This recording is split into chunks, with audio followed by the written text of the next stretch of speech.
नमस्कार। आज हम कक्षा 8 हिंदी के बसंत भाग 3 की कविता दहनी का अर्थ समझेंगे। प्रस्तुत कविता सूर्यकांत त्रिपाठी निराला जी द्वारा रचित है।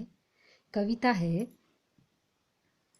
अभी न होगा मेरा अंत, अभी अभी ही तो आया है मेरे वन में मृदुल बसंत, अभी न होगा मेरा अंत।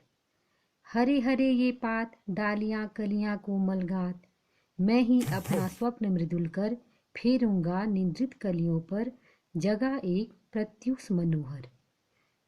पुष्प पुष्प से तंद्रालस लालसा खींच दूंगा मैं, अपने नवजीवन का अमृत सहर्ष सींच दूंगा मैं। द्वार दिखा दूंगा फिर उनको, है मेरे भी जहां अनंत, अभी न होगा मेरा अंत।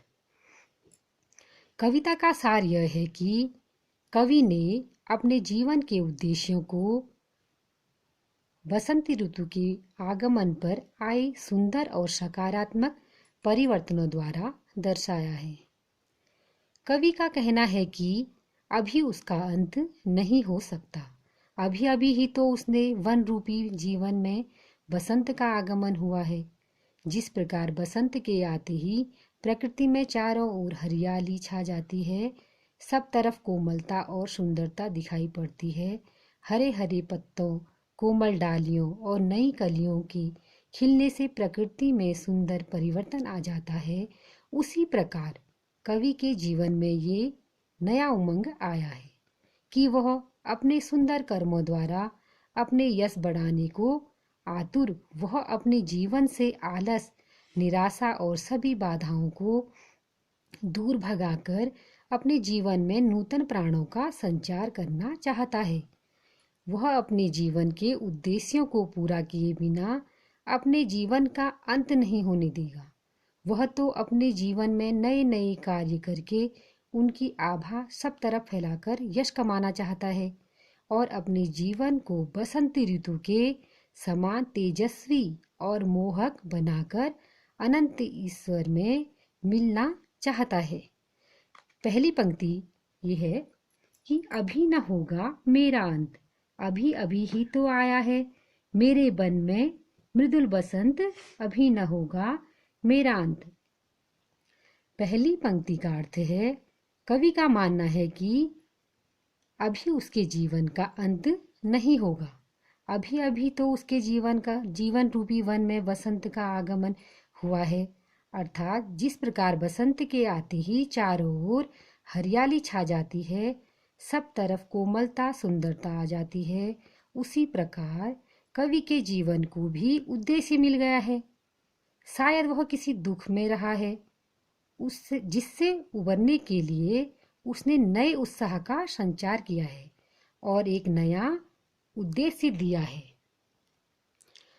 अगली पंक्ति है, हरे हरे ये पात, डालियां कलियां कोमल गात, मैं ही अपना स्वप्न मृदुल कर फेरूंगा निंद्रित कलियों पर, जगह एक प्रत्युष मनोहर।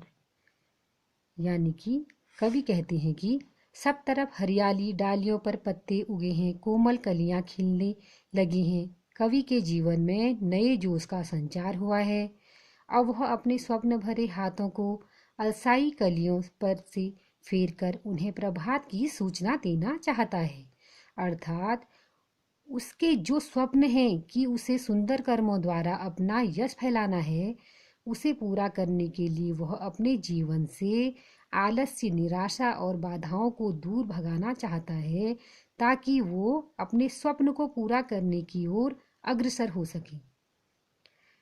अगली पंक्ति है, पुष्प पुष्प से तंद्रालस लालसा खींच दूंगा मैं, अपने नवजीवन का अमृत सहर्ष सींच दूंगा मैं।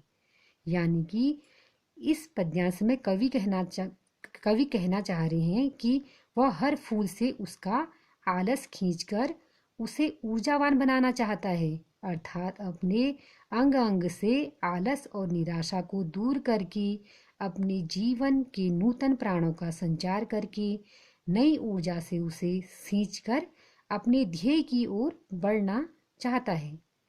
नेक्स्ट है हमारा, द्वार दिखा दूंगा फिर उनको, है मेरे वे जहां अनंत, अभी न होगा मेरा अंत। कवि कहना चाह रहा है, मेरे जीवन में जो नई ऊर्जा का संचार हुआ है, मेरे जीवन रूपी वन में बसंत ऋतु के आगमन पर जो फूल खिले हैं, मुझे जो नया उद्देश्य मिला है कि मुझे बहुत सुंदर कर्म करने हैं ताकि मेरे कर्मों द्वारा मेरा यश फैले। ये उद्देश्य मुझे उस ईश्वर तक लेकर जाएगा और मेरे सुंदर कर्म मुझे अमर कर देंगे। इस कविता द्वारा कवि अपने जीवन में जोश भरने की प्रेरणा दे रहे हैं ताकि आलस्य त्याग कर हम अपने सद्कर्मों द्वारा अपना यश इतना फैलाएं कि हमारे जीवन का अंत ही न हो, अर्थात हम अमर हो जाएं। अब है जैसे कवि ने ये शीर्षक ध्वनि इसलिए चुना है क्योंकि जो उन्होंने ये मन में ठाना है कि उन्हें आलस त्याग कर अपने उद्देश्य की तरफ बढ़ना है, ये